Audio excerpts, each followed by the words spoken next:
मैं हूं रत्ना और आप देख रहे हैं ए न्यूज टुडे। वक्त हो चुका है उत्तर प्रदेश की खास खबरों का। पहली खबर देखिए अमित शर्मा की मथुरा से।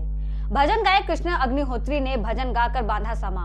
गोपाष्टमी पर सेवादास आश्रम में पंडित राजेश अग्निहोत्री भागवत प्रवक्ता के सानिध्य में अग्रोहा विकास ट्रस्ट महिला समिति द्वारा एक धार्मिक आयोजन रखा गया, जिसमें महिलाओं ने बड़ी धूमधाम से गोपाष्टमी का त्योहार हर्षोल्लास के साथ मनाया, जिसमें महिला समिति की मातृ शक्ति मां लक्ष्मी का हवन किया गया।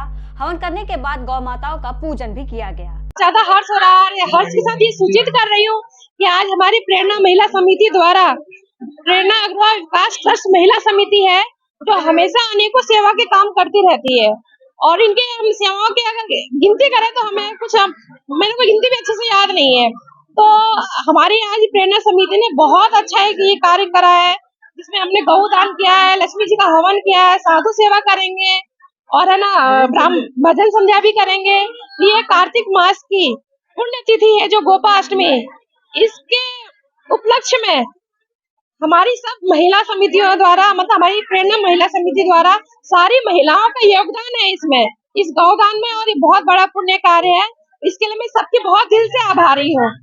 अगली खबर की ओर देखिए छाता से अमित शर्मा की। पुलिस और स्वाट टीम द्वारा गौ कृषि की घटना को अंजाम देने वाले शातिर अंतरराज्यीय अपराधी हनीफ को पुलिस मुठभेड़ के दौरान गिरफ्तार किया गया। मौके से अभियुक्त के कब्जे से एक तमंचा, 315 बोर, 2 जिंदा कारतूस और जमीन पर पड़े 2 खोखा कारतूस 315 बोर को बरामद किया गया। मुठभेड़ में घायल अभियुक्त को उपचार के लिए जिला अस्पताल भेजकर विधिक कार्रवाई की गई। अभियुक्त हनीफ अपने 2 साथियों के साथ गौकशी के लिए गौवंश की चोरी करने के उद्देश्य से पिछले 2 दिनों से घूम रहा था। दोनों फरार साथियों की तलाशी की जा रही है। थाना छाता पुलिस एवं स्वाट टीम को 2-3 दिन से सूचना मिल रही थी कि छाता बरसाना रोड पर कुछ अज्ञात बदमाश घूम रहे हैं, वो चोरी, लूट व गौ तस्करी की फिराक में है। इस सूचना पर छाता पुलिस थाना छाता द्वारा चेकिंग आरंभ की गई थी। पुलिस को देखते ही बदमाशों द्वारा फायरिंग आरंभ की गई थी, जिसमें पुलिस द्वारा जवाबी फायरिंग में एक अभियुक्त घायल हुआ है। इसका नाम हनीफ पुत्र इस्माइल है। यह बिछोर जिले का बिछोर थाने का हरियाणा का रहने वाला है। इसके पास से एक तमंचा, 2 जिंदा कारतूस एवं खोखा कारतूस भी बरामद हुए हैं। उसको उपचार हेतु अस्पताल में भेज दिया गया है। अन्य बदमाशों की तलाश की जा रही है तथा अन्य वैधानिक कार्रवाई भी की जा रही है। अगली खबर देखिए ऋषु कुमार की। विद्युत विभाग द्वारा ओटीएस घरेलू वाणिज्य निजी संस्थान निजी नलकूप पर विद्युत उपभोक्ताओं के लिए विलंबित अधिभार ब्याज की छूट 8 नवंबर से चल रही है, जिसमें पहले आओ ज्यादा छूट पाओ वाला नियम लागू है। इसके साथ ही विभाग द्वारा 65% विद्युत चोरी में की गई कार्रवाई पर भी विभाग द्वारा छूट दी जा रही है, जिसका लाभ सभी बकायेदार उपभोक्ता बिल जमा कर ले सकते हैं। इसमें 3, 6 और 12 किस्तों की भी सुविधा है। ये जानकारी शिकारपुर नगर बिजली विभाग के जेई कमलेश कुमार ने दी है। बढ़ते अगली खबर की ओर देखें ऋषु कुमार की।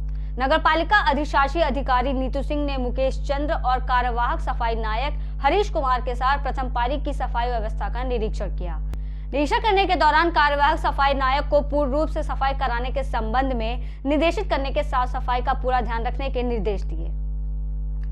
अगली खबर देखिए ब्रजेश पांडे की।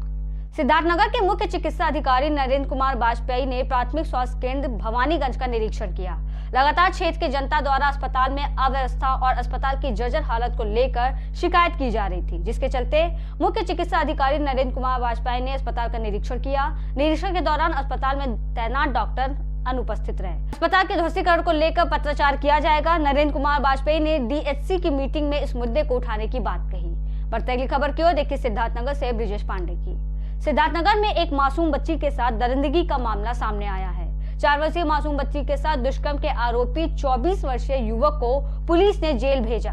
पीड़ित मासूम का इलाज माधव प्रसाद त्रिपाठी मेडिकल कॉलेज में चल रहा है, जहां उसकी हालत खतरे से बाहर बताई जा रही है। पीड़ित बच्ची और आरोपी युवक दोनों एक ही गांव के निवासी हैं। मामला सिद्धार्थनगर जिले के जोगिया कोतवाली के खटई गांव का है। पीड़ित के घर वालों के अनुसार बीती रात गांव में छठ का कार्यक्रम चल रहा था। उनकी बच्ची भी गांव में छठ के इस कार्यक्रम को देखने गई थी। वहीं पर बहला फुसला कर गांव के ही निवासी ने मासूम के साथ इस शर्मसार करने वाली घटना को अंजाम दिया। पीड़िता के पिता ने बताया कि जब उनकी बेटी घर पर आई तो वो खून से लथपथ थी। पीड़िता के पिता ने बताया कि उन्होंने तत्काल इसकी सूचना स्थानीय पुलिस को दी और बच्ची को चिकित्सीय सहायता के लिए फौरन अस्पताल लेकर गए। पीड़िता के घर वाले युवक के खिलाफ कार्रवाई की मांग कर रहे हैं। सर मेरा नाम महेश है, मैं कठी का रहने वाला हूँ। हमारी 4 साल की बच्ची है सर। गांव में डीजे बज रहा था, छठ पूजा था, सब बच्चे देखने गए थे, मेरी बच्ची भी गई थी। और मेरे ही गांव का एक लड़का इसको बहला फुसला के 24 साल का था, वो बहला फुसला के लेके गया, 4 साल बच्चे के साथ दुष्कर्म किया है। हमारा यही गुजारिश है सर सरकार से कि उसको सख्त से सख्त सजा दी जाए, उसको छोड़ा मत जाए, या तो फांसी दे दिया जाए या तो उसको सजा दिया जाए। बच्ची जब घर आई है तो बिल्कुल सर ब्लड से लथपथ थी, और जब हमने उसका ब्लड देखा तो हम घबरा गए कि क्या हुआ। इसके बाद हमने तुरंत थाना पे खबर किया है, थाना वाले पहुंचे हैं, तुरंत एम्बुलेंस बुलाए हैं, उसके बाद हमको लाके एडमिट किया है। तब से सर यहीं पे हैं हम।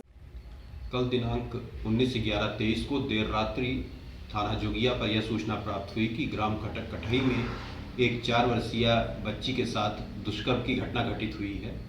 पुलिस द्वारा तत्काल मौके पर पहुंचकर पीड़िता को चिकित्सीय उपचार व मेडिकल परीक्षण हेतु चिकित्सालय रवाना किया गया तथा विधिक कार्रवाई करते हुए सुसंगत धाराओं में अभियोग पंजीकृत किया गया है। पुलिस द्वारा नामित अभियुक्त को हिरासत में लिया गया है। अग्रेतर विधिक कार्रवाई करके उसे शीघ्र माननीय न्यायालय रवाना किया जाएगा। मौके पर शांति व्यवस्था कायम है।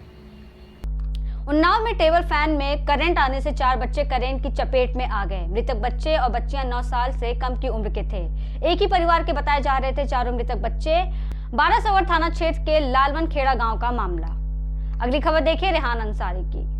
मुरादाबाद के मुंडा पांडे थाना क्षेत्र में नवविवाहित बहन को बुलाने के लिए गए 2 भाइयों पर किया गया जानलेवा हमला। पीड़ित भाइयों ने एसएसपी से लगाई इंसाफ की गुहार। बता दें कि शबीना नाम की एक गरीब परिवार की लड़की की शादी 20 दिन पहले हुई थी। लड़के के पिता और भाई कम दहेज मिलने के कारण नाराज थे, जिसके चलते अपनी बहन को बुलाने के लिए गए उसके 2 बड़े भाइयों पर पहले से खुन्नस खाए लड़की के ससुराल वालों ने हमला कर दिया, जिससे एक के सर पर और चेहरे पर गंभीर चोटों के निशान आ गए। दूसरे भाई ने भागकर अपनी जान बचाई। गंभीर रूप से घायल भाइयों ने पुलिस को तहरीर देकर इंसाफ की गुहार लगाई, मगर कार्रवाई न होने पर एसएसपी मुरादाबाद से इंसाफ की गुहार लगाई है। मेरे साथ दुर्घटना हुई है साहब। पीरपुर थाने में हमने अपनी बहन की शादी करी थी। वहाँ हम अपनी बहन को बुलाने के लिए गए तो उसके जेठ और ससुर ने हमारे साथ मारपीट करी।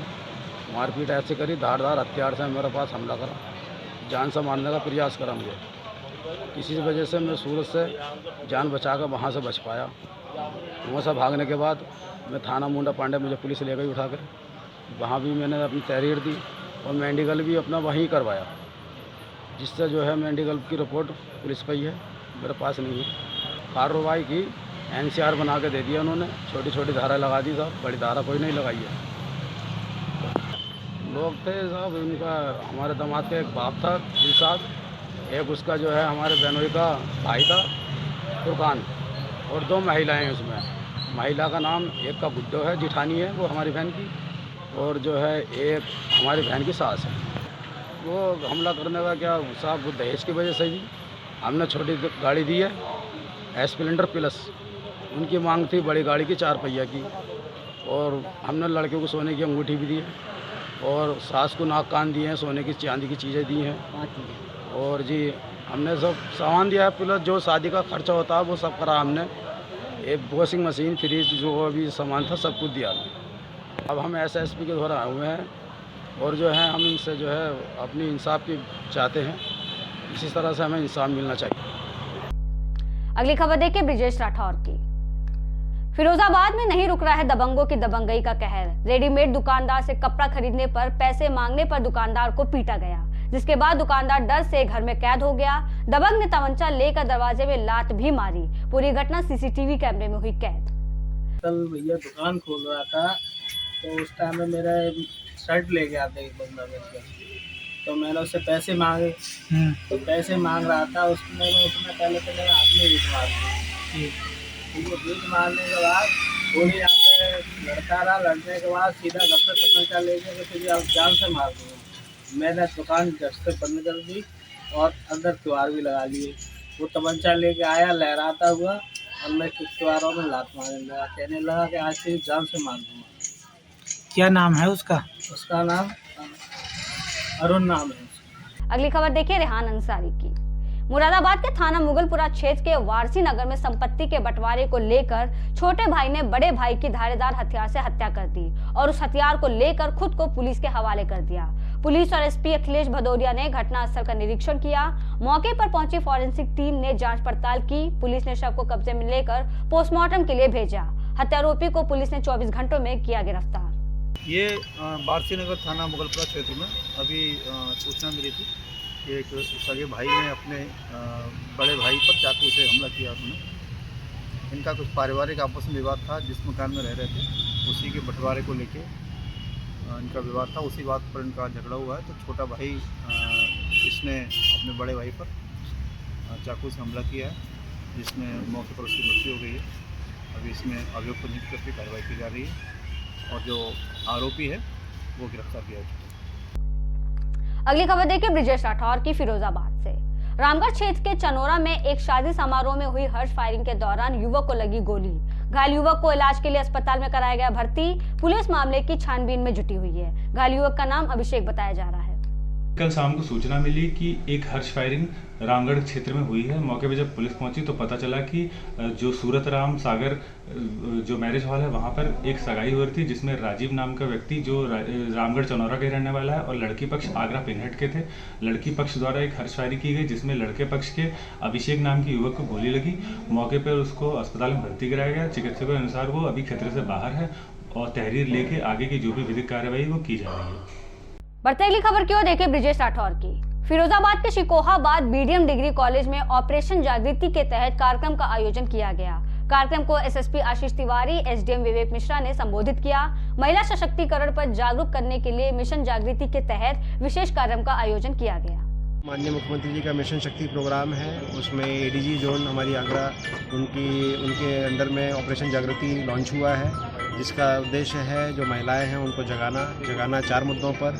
एक तो ये कि कई बार हम देखते हैं कि ज़मीन नाली खड़ंजे के विवादों में महिला अपराधों की एफआईआर लिखवा दी जाती है, उसमें फर्जी एफआईआर वगैरह जो है उसके लिए जागरूक करना कि ऐसा ना करें। जो इनफैक्ट जो सही अपराध हों उसमें बिल्कुल चुप्पी तोड़े खुलकर बोलें, उसमें एफआईआर बिल्कुल दर्ज कराएं और उसमें जो पुलिस है विधिक कार्रवाई भी करेगी। दूसरा, इसमें साइबर बुलिंग के बारे में बताया गया कि जो आजकल हम इंटरनेट पर देखते हैं लोग फ़ोटो वगैरह लगा देते हैं, वो सब अपराध है, स्टॉकिंग करना अपराध है। उसके बारे में जागरूकता की गई कि जो हमारे नए लड़के हैं या जो नवयुवक हैं वो इस चीज़ को जानें और कानून को हाथ में ना लें।